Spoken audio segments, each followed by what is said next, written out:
CPM ഒരു പ്രത്യേക പാർട്ടിയാണ്. ആ പാർട്ടി വിട്ട് ആരും പുറത്തു പോകാൻ പാടില്ല.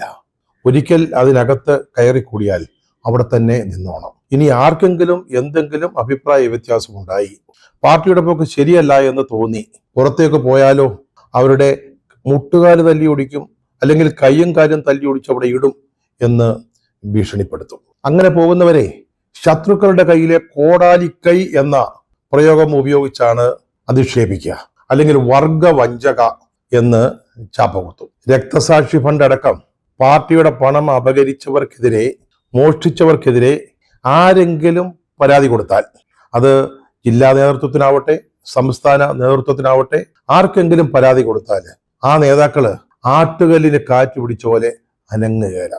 അതായത് പരാതിക്ക് വിധേയനായവൻ സ്വന്തക്കാരനാണെങ്കിൽ, അതേസമയം പാർട്ടിയുടെ നന്മയെ കരുതി പരാതി കൊടുത്തവൻ പാർട്ടിക്ക് പുറത്താവുകയും ചെയ്യും, അല്ലെങ്കിൽ പാർട്ടി ശത്രുക്കളുടെ കയ്യിലെ കോടാലിക്കൈയാവും.